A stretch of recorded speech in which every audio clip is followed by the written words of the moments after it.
where the fun begins. This is where the fun begins. This is where the fun. This is where the fun. This is where the fun begins. Who's the big guy with the muscles?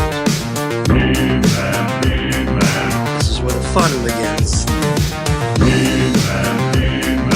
Who's the big guy with the muscles?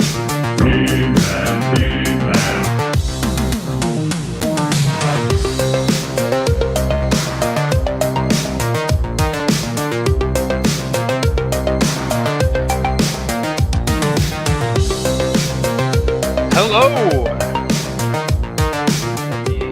Let me turn this down ever so slightly. I am Ryan Doell. Welcome back to Flipp'n Star Wars, where I go through old Star Wars magazines and we kind of discuss what's in them, what's going on, all that jazz. So let's get this up and running. I can do this. I am an adult. There we go. The magazine cam, all in its glory. And yeah, let's get into it. We got a few people watching. Thank you for hanging out. Let me just put a little slow down on that. Awesome. Cool. Thank you, everyone. Thank you for everyone for being here and hanging out. Only a few people in the chat right now, but you know what? I'm going to say hi to you just because I feel like it. We're going to kick it off with that.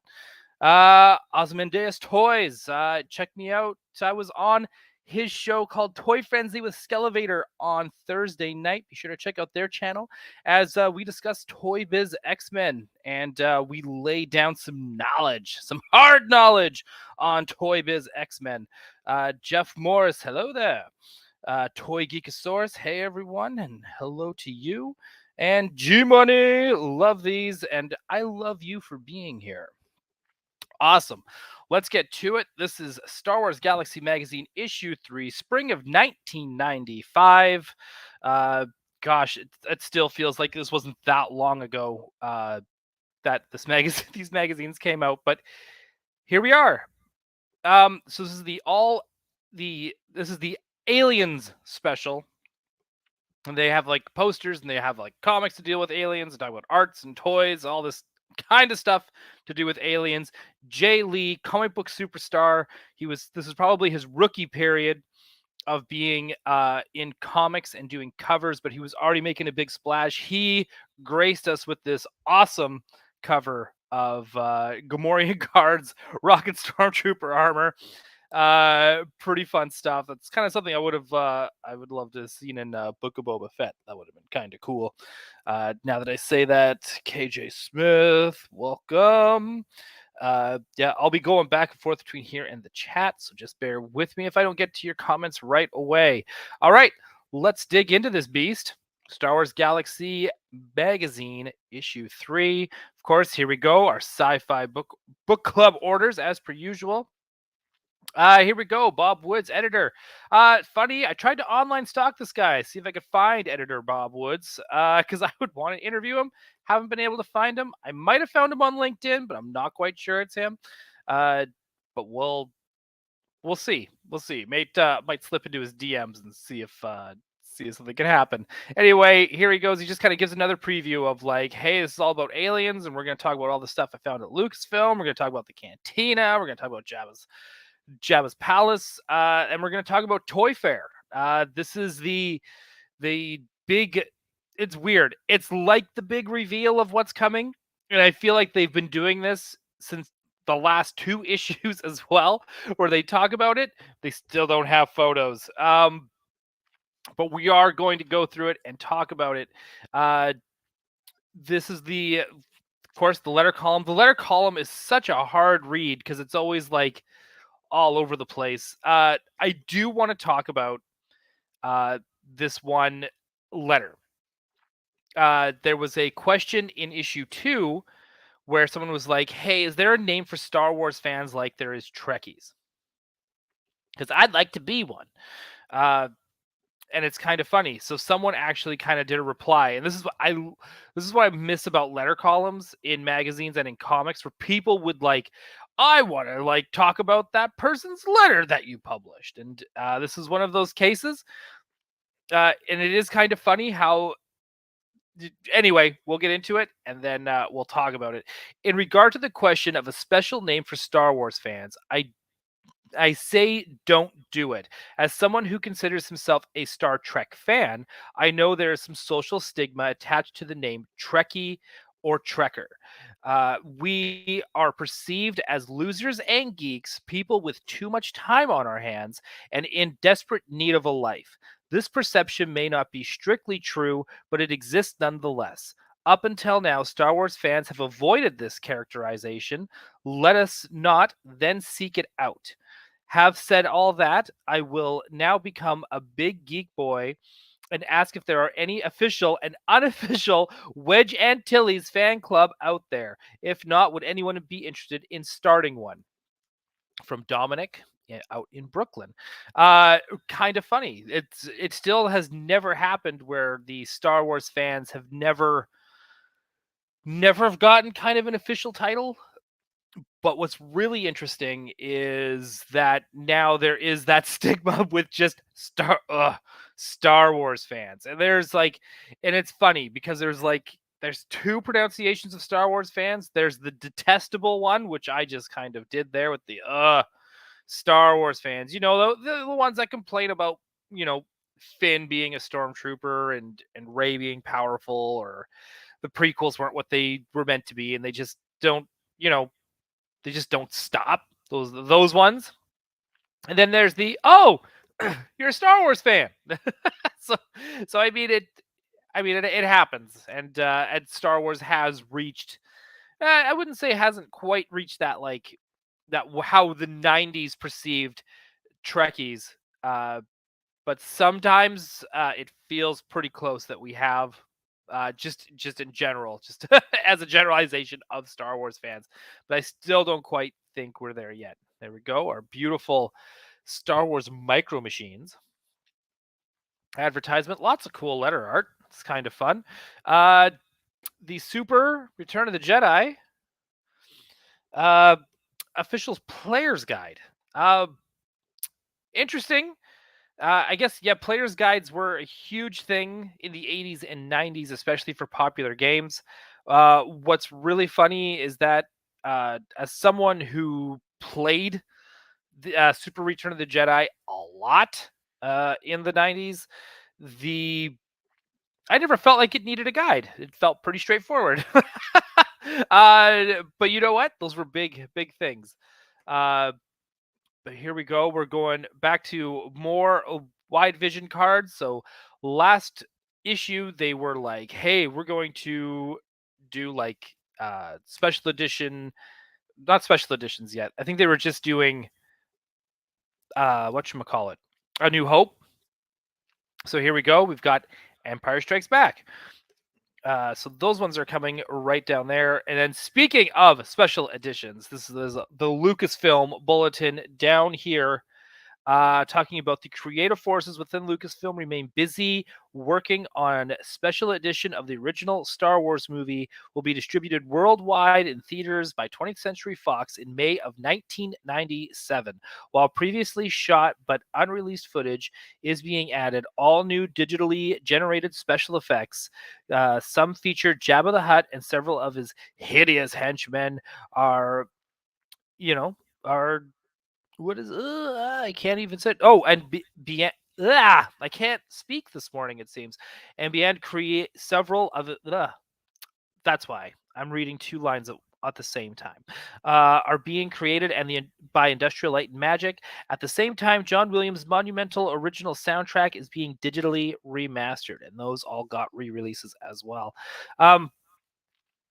I think that's they're talking about just the things that they're expanding Tatooine. We're getting the cutscenes, all that kind of stuff. Not gonna lie, that was a super fun time to be a fan when those were coming out, because uh, for me especially, that was my first time seeing Star Wars in the theater.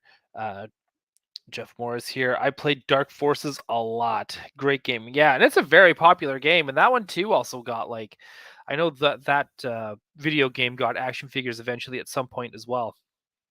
All right, this was their big thing that they were always kind of trying to build up to, toying with Star Wars. Man, you'd think that's what I would have called this show. Uh, Here they go, and they kind of break down all the everyone who was showcasing anything at Toy Fair. So here they go. They go. Few trade shows can duplicate the buzzing surrounding the annual Toy Fair in New York. Every February, anybody who's anybody in toy business streams in and out of cramped showrooms in the toy building of Fifth Avenue to witness the unveiling of thousands of new products from about every toy and game maker in the world. This year, for the first time in nearly a decade, Star Wars was the major force at Toy Fair. There were names familiar to fans such as Kenner, Galoob, and Just Toys, but several Star Wars newcomers, including Applause, Remco, and Elusive Originals.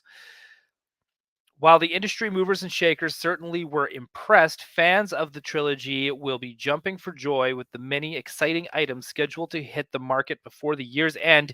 Here's a roundup of what's coming. Very fun stuff. All right.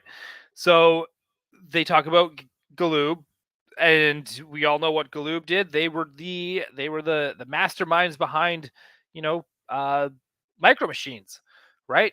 Uh, we love Micro Machines. Well, at least I love Micro Machines. I love the Star Wars play sets. I love the little play sets with the heads, the transforming heads and all that kind of stuff. Love all of that.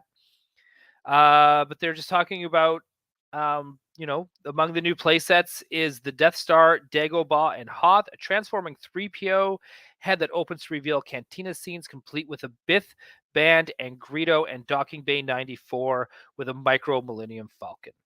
The Falcon also stars as a giant new fold-out playset with 7 exclusive figurines such as Lando Calrissian, Nien Nunb, and a Mynock. There is a rotating starfighter repair station, secret cargo bays, and projectile launching gun plus 4 moving sounds. That sounds pretty cool. So I checked out the Death Star playset online. I think what would have been last week. I didn't realize how big it was and how massive it is. It is very, very, very cool. Just Toys, for those of you who don't know, Just Toys are the Bendums crew. Quick ads here for your subscriptions and caps, aka Pogs. There we go. There's our Bendum. So we get the first look at Empire, just some more Bendums. We got to remember these came out in retail before the Power of the Force stuff did. Remco, so they're doing models. Applause is all these little figurines. They were doing keychains. I think they were even doing Micro Machines on wires on suction cups that you could hang up. So that was pretty cool. The Elusive Originals, as they were mentioning there, that's this Yoda right here. So they were doing a life-sized Yoda replica. If anyone had this or knows someone who did, feel free to please leave a comment below. I would, and send us photos. Send us photos on the YHS Instagram page or tweet out to us. We would love to see pictures of this thing. And did it look like this? It looks a little off, but looks a little right. I mean, it looks 90s, right? I don't know how else to explain it. But also very, very cool. So that's it. That's their Toy Fair roundup. It managed to be 2.5 pages. That's again because no photos.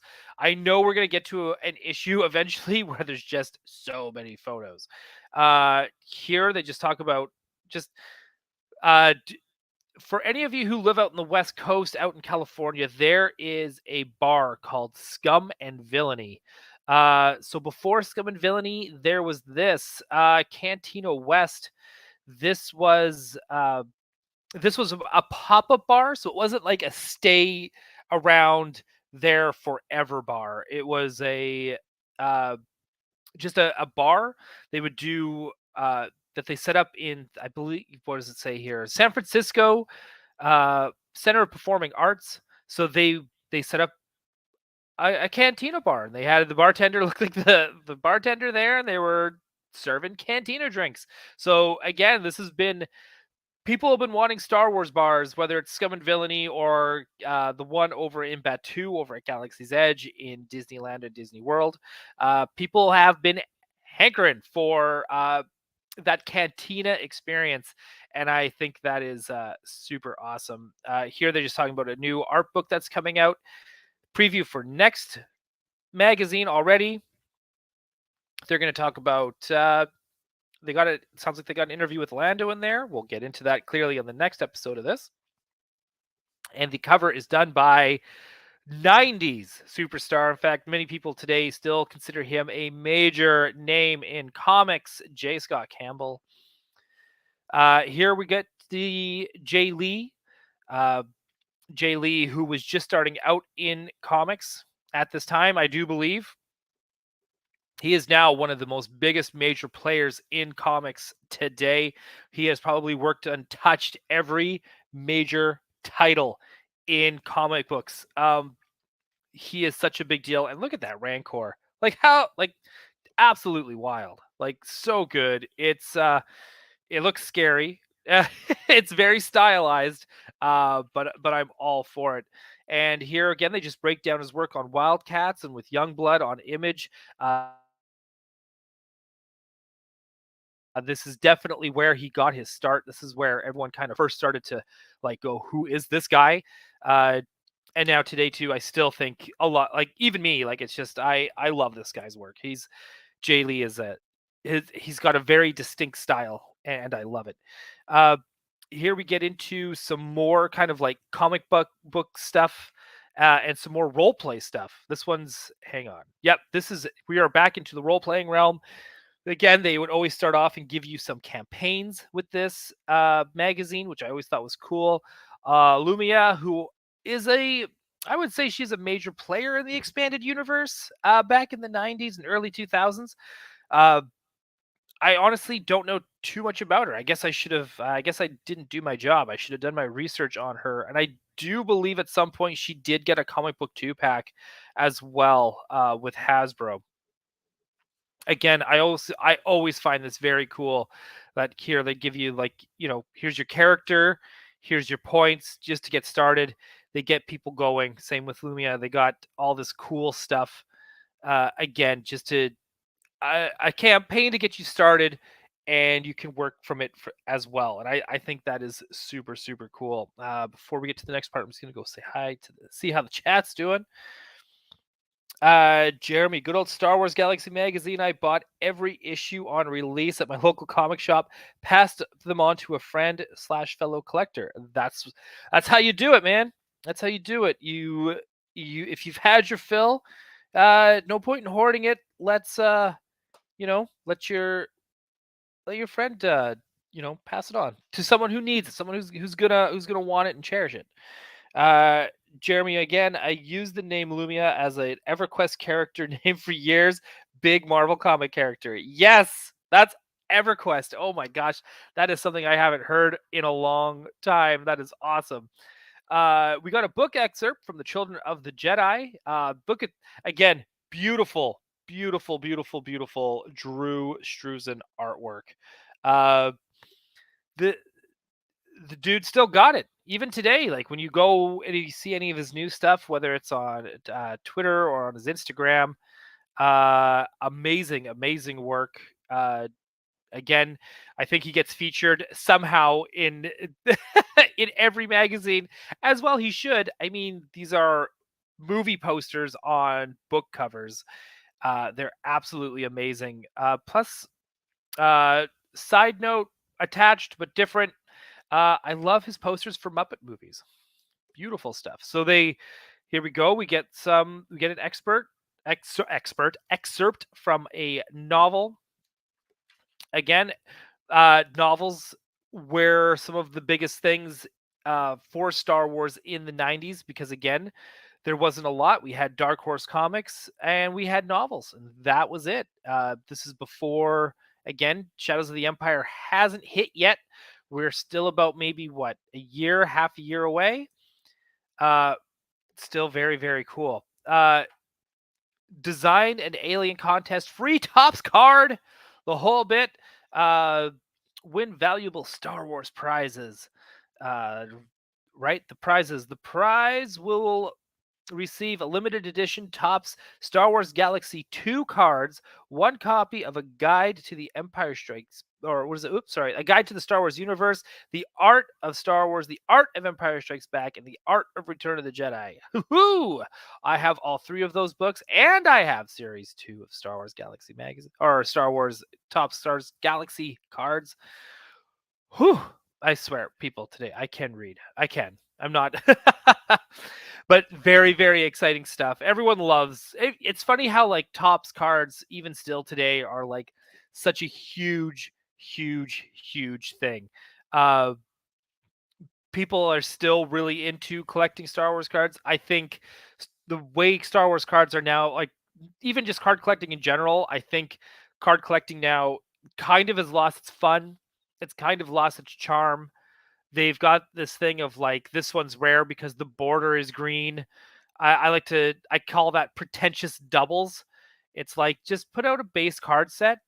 And if you're gonna have autograph cards, special art cards, sketch cards, all that kind of stuff, then just do like we did with holograms. Just make them rare. And you don't need to make different colored borders for the same cards. Anyways, old man screaming at cloud, right?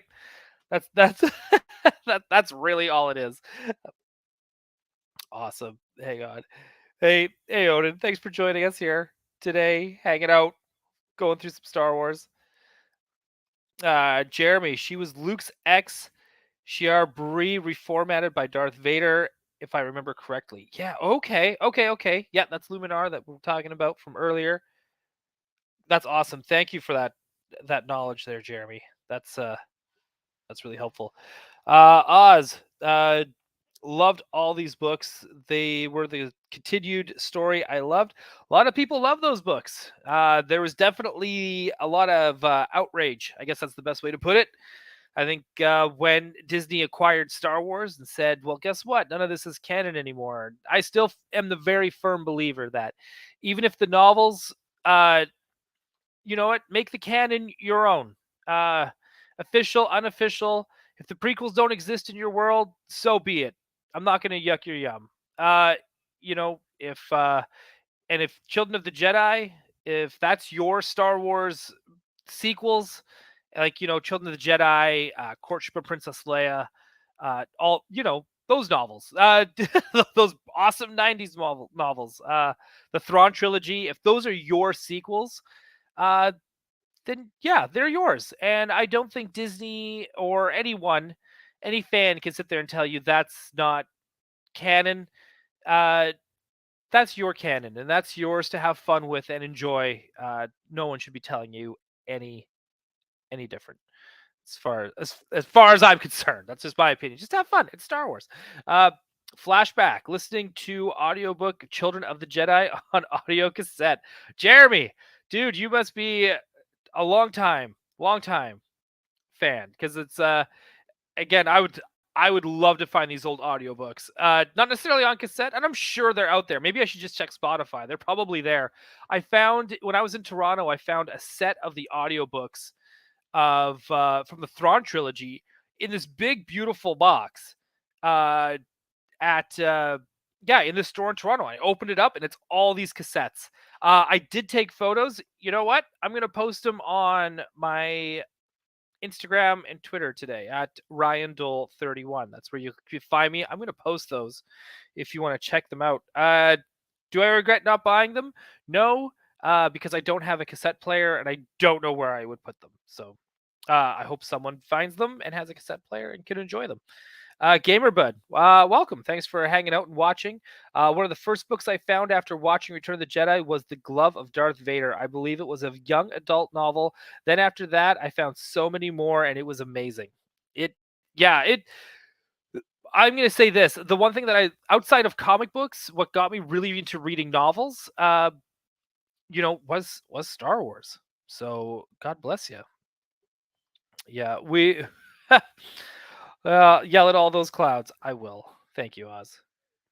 So Oz here as well. The Thrawn trilogy is still one of my top 5 books. It is still a very, very loved and beloved uh, story. I'm really happy that even though when Disney came in and scrapped all that stuff and said it's no longer canon, I'm still happy that Dave Filoni sees that and still was able to bring Thrawn into the new world of Star Wars and bring him in properly, as well as I'm still sitting here waiting to see, like, are they ever gonna bring back Mara Jade? I'm still kind of just sitting here waiting on that. We'll see. Uh Gamer Bud, as Adam Savage once said, I reject your reality and implement my own. Legends is my canon, and nobody can say different. Absolutely. Nobody can. Jeremy, Star Wars fan since '77. Awesome. I love that. That you're a longtime fan. You're here hanging out uh, with us today. And I'm so old. I pre-ordered Heir to the Empire, dude. Yeah, I get that. I get that. I can feel. I feel that age pain, uh, especially in my lower back. Here we go. We got some marvelously silly aliens in the next part here, and they go through all the characters we see in Marvel. As you can see, uh, the Jackson, this rabbit, uh, very. This is like one of those characters. People either despise this. This is like the first kind of. I hate saying it. Uh, this is kind of like the first kind of Jar Jar Binks likes reaction to Star Wars. People either love Jackson, the Green Rabbit pilot, or people absolutely despised him. And one of the people that did despise this character was George Lucas. So eventually the character had to get taken out of the comics.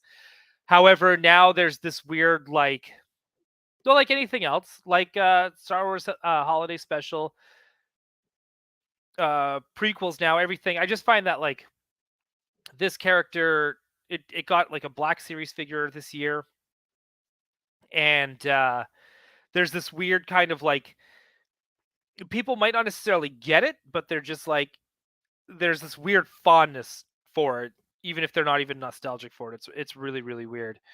Here we go. We got Hoot Hibs. These made their on-screen debut during Book of Boba Fett, getting used as a handkerchief by the Hutt twins. Hilarious. Crazy that after all this time, they somehow weaseled their way into Marvel live action. Love that stuff. I love those kind of deep cuts and stuff that we never thought we'd see. Uh, Sea dragons, a hook, right? There's I don't know. I think that's actually kind of cool. I don't know. Same with sea beast. I think sea beast is kind of cool too. Again, these cockroach type characters. We've seen giant bugs in Star Wars. We've seen bug like creatures. We know Dr. Mandible, as we've seen him in season 2 of The Mandalorian, and Dr. Mandible has another. I don't know what. I shouldn't necessarily assume they're friends because they're the same species, but there's another mantis that's also in the Cantina. I'm not. I don't think that's the same character. I believe they have different names.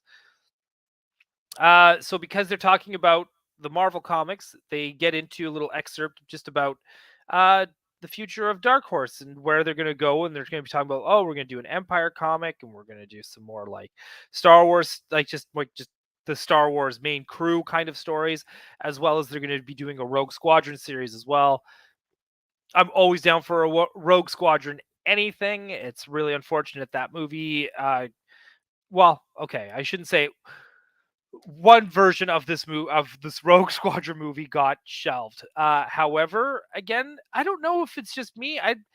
I after before Top Gun came out with its like legacy sequel, I was very much of like in the mindset of like just do it as a series. Rogue Squadron as a series would be so much fun. Then Top Gun came out and I was like, yeah, just okay, maybe they should make a Rogue Squadron movie and just make a movie. I really hope that's the idea of doing a Rogue Squadron movie is not completely shelved. even with Patty Jenkins no longer at the helm. Because I love Rebel Pilots. I think that would be like the coolest gig. Uh, I'm just going to go back to the chat here quickly because I don't want to ignore you guys and just keep going through because this is something we can all do together. Jeremy, Mara is the hardest EU character to bring back. Uh, I well, I you're you're not wrong. You're not wrong. Especially with how things have unfolded now with Rebels and maybe like I don't know, man. I see Luke setting up that island, and I could see Amara Jade showing up.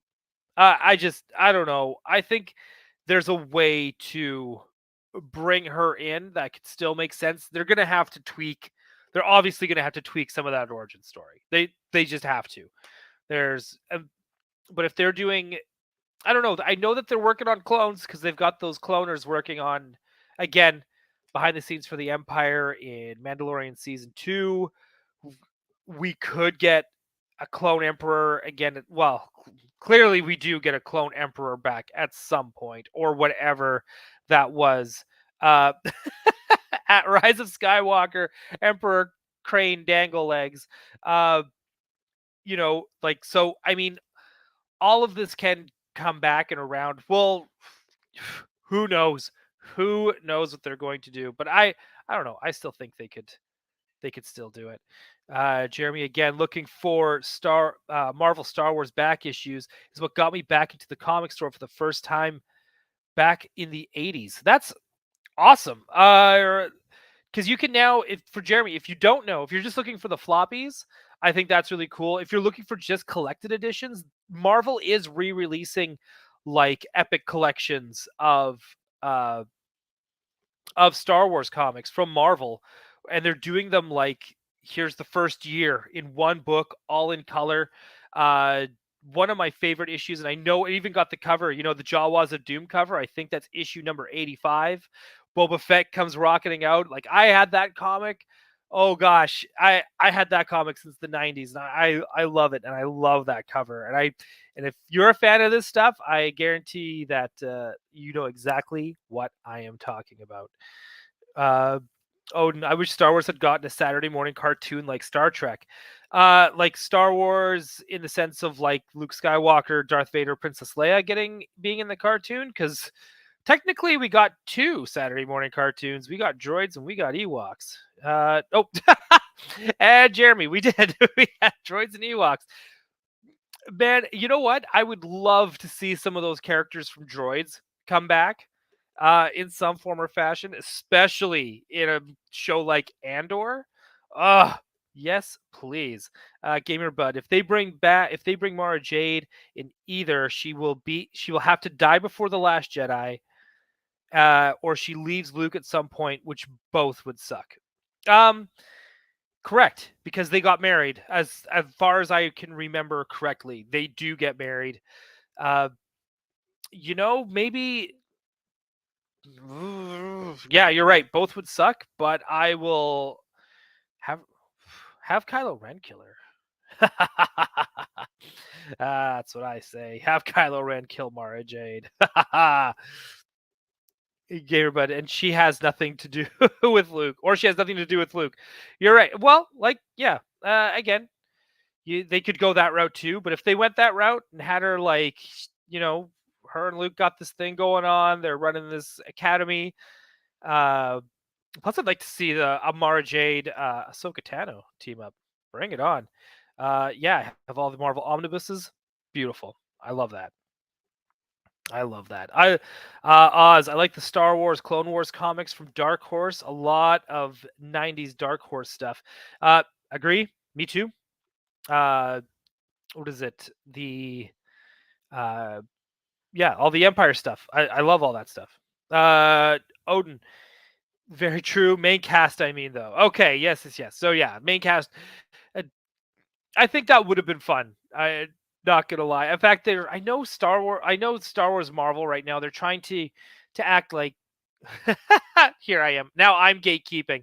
They're they are stating that the comic books are now canon to Star Wars, even though they've now gotten to this point where they start to contradict everything. And just for the record, for my own personal headcanon, uh, Shadows of the Empire is my gap between Empire and Return of the Jedi, not the Battle of the Bounty Hunters. The As fun as that comic was, my my nostalgia and my age says otherwise. Uh, yeah, they Dev got married and had a baby named Ben. It- oh, maybe maybe he got mad. Maybe Ben was like, "No, I could be the only Ben," and then kills Mara Jade and their baby. That's really dark. I apologize. That was really dark of me. I'm a big Kylo Ren fan, though. Jeremy, I bought Jawas of Doom to I brought Jawas of Doom to John Friends, Artist of Star Wars 81 Boba Fett Returns issue. That's it, 81. Thank you. To sign back in 1988, and he yelled at me. He drew it in under terrible time constraint. He yelled it. I am so sorry that you got yelled at. That is yeah, that's brutal. Can we get a Dash Rengar series? This is from Oz saying that for anyone who's just listening. Uh, I would love to see Dash Rengar.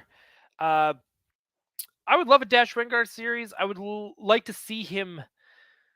Oh man, if they okay, so in my head, I am not a Solo 2 hater. I usually keep my mouth shut about it because the moment if I ever say like, oh, I actually didn't mind Solo, and people are, oh, that sucks, it was worse, blah, blah, and you have to hear about it, and I just like don't have the energy. Uh, because it's just me, I can say it. I enjoyed Solo. I want a Solo 2. If I always felt like if they ever do Solo 2, that would be a great way to bring in Dash Rengar and to have like a. I would love to see like an adventure where it's like Greedo, Dash Rengar, Lando, Han, Chewie. Bring in some more characters too. I think in the comics, Han Solo got married at one point before meeting Princess Leia. Bring her into the fold. Uh, like let's have some fun with these characters. I think there's a whole that whole area with Solo. I think there's a lot for us to tackle.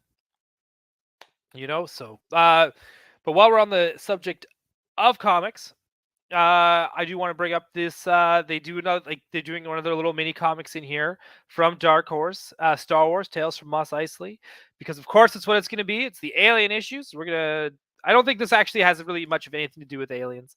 Uh, a really weird story, which I guess why this guy ever finished his. He talks to this old guy and he talks about how 70 years ago he was like went on a ship. He had to get this thing delivered. Instead of stopping to get his hyperdrive fixed, he traveled the whole way, which took him 77 years without a hyperdrive. So he aged and went crazy and grew up and, fell in love with this droid or something. Well, not going to yuck your yum if that's what you do. And as he was dying and stuff, the droid who loved him back saved him by spoiler alert, by the way, gives him the heart. That's how he ends up surviving the whole trip and being over 100 years old when he shouldn't be. And I was like, well, that's really kind of depressing. uh Here we go, we talk about alien video game appearances again. I will die on this hill of Super Star Wars trilogy being some of the best games. Uh, I really wish we got video games based on the sequels, but we got levels and playable characters in Battlefront. So I'll take it. And the creatures. So here we go. Every issue they've been going to talking to ILM and Lucasfilm about just a different topic. Since this one's aliens, they talk about Yoda and the making of Yoda, the making of Tauntauns, whether they were the life-sized animatronic ones or the small puppets. Phil Tippett was doing. So they get into that and they talk about the Rancor, the building of the Rancor, the original plans for the Rancor. Uh, you know, it's all really really cool stuff. And they talk about all the masks, and they talk about just how they found masks laying around from other movies to make uh the Cantina, and how by the time Return of the Jedi came, they were able to make and design their own, such as Ree's and Yak Face and that kind of stuff. Uh, but yeah, let me before we get into the next part here, which is about toys, which we all love. Uh, I'll just give you guys another quick shout out here. Gamer Bud, Solo wasn't the worst. Solo to me was as cool as a space train heist movie with Star Wars characters in it, and Donald Glover's Lando was amazing. Agreed. Agreed. You give me winter Arctic cold scenes with snow and a perfect Lando, and you sold me. Odin could bring up. He could bring in Dengar too. Yeah, correct. Yes, absolutely. Uh, they faced off in a swoop race that disfigured him and made him hate Solo. Oh, that's cool. That is cool. Why not? Why not give us a movie version of that?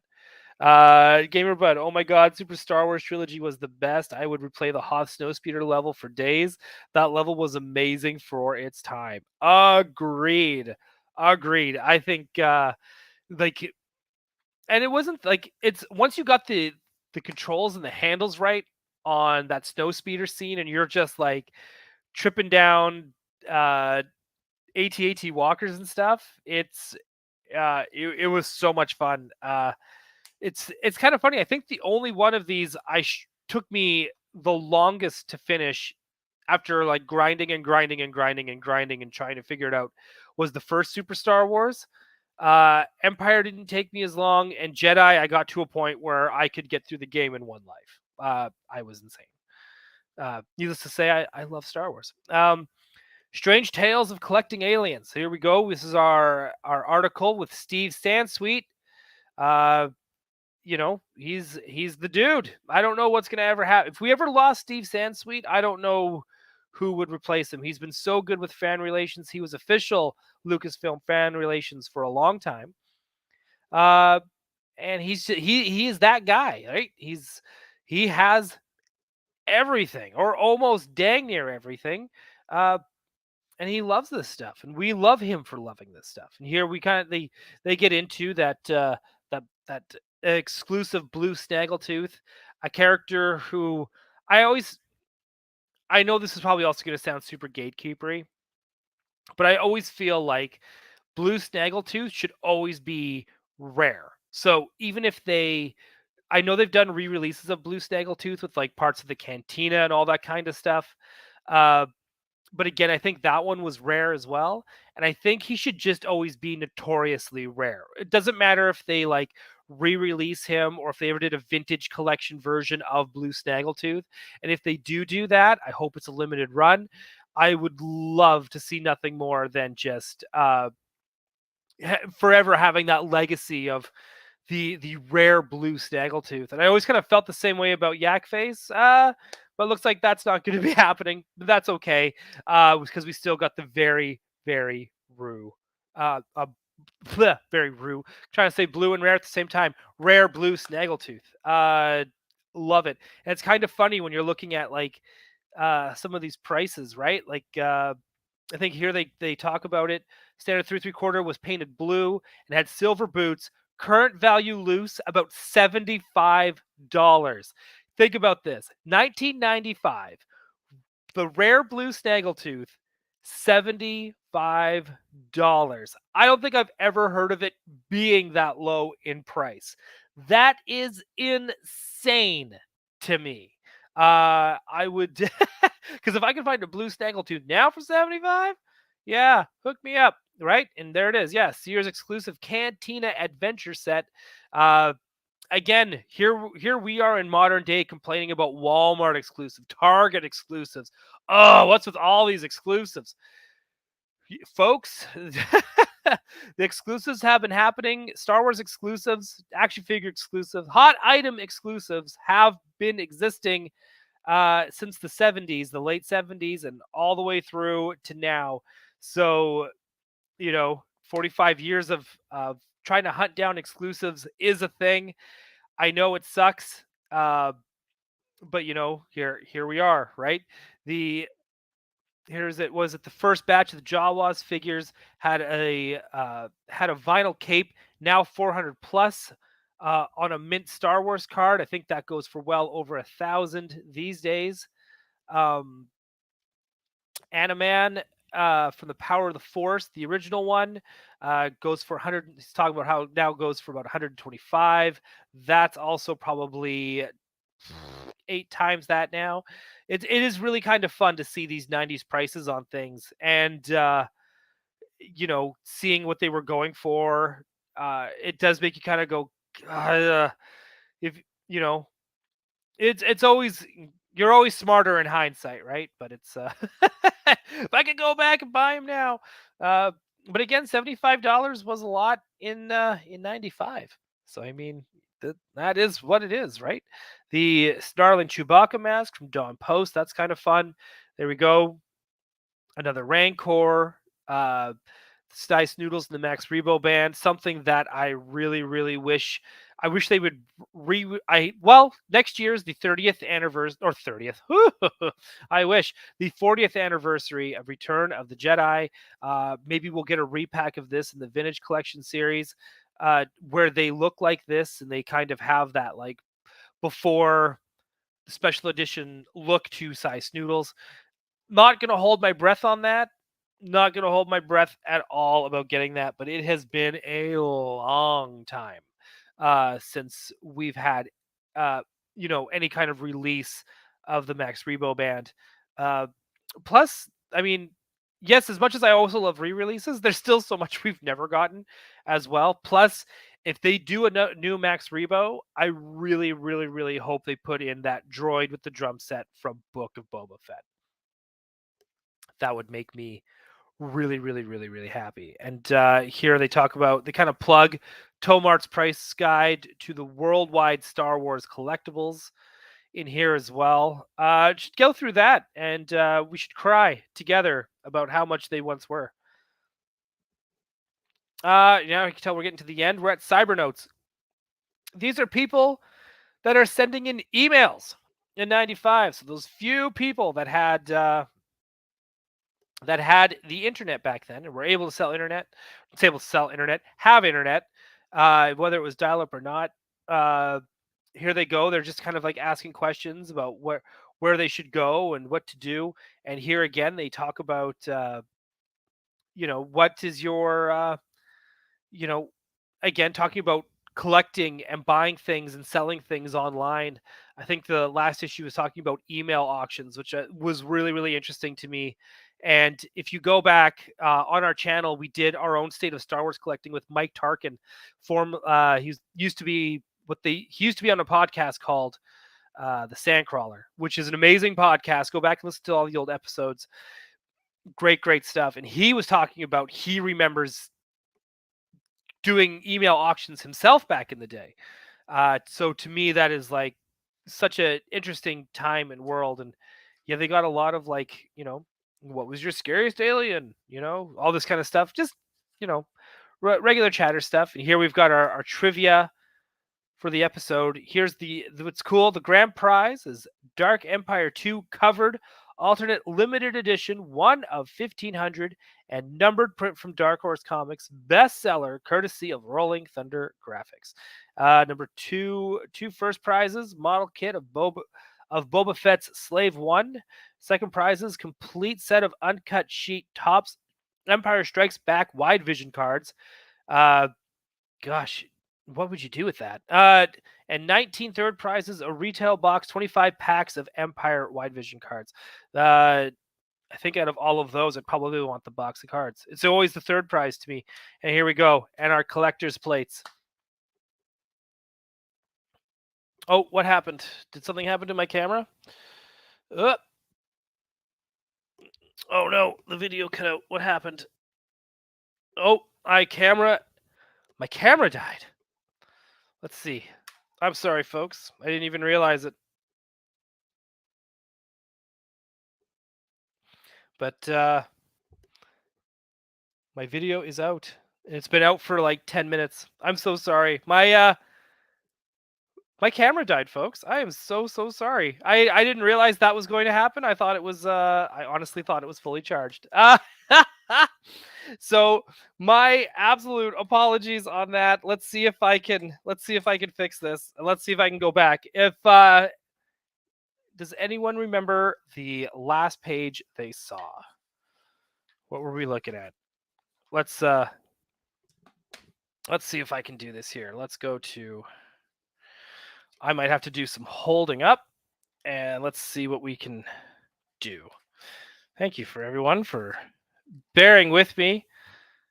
I like to think I'm a professional. Let's see if we can do this.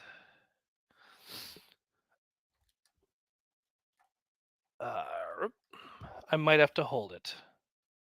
So ghetto. Let's see here. Sorry, folks. Once again, this is. I'm not gonna lie. This is kind of funny.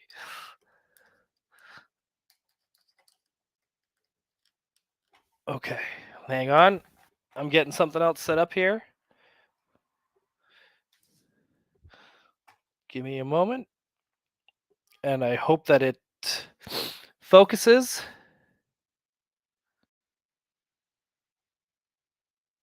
It's trying to focus. The last page was just after the figure page. Sure. Awesome. Again, I don't think you missed anything. A lot of this was just the cyber notes that was happening here. And again, that's so you're just missed just commentary on words. That's all you missed. I am so sorry. But yeah, here is the trivia page as well that they had. Right, and here we go, talking about now we've got more comics, telling you where to grab your back issues.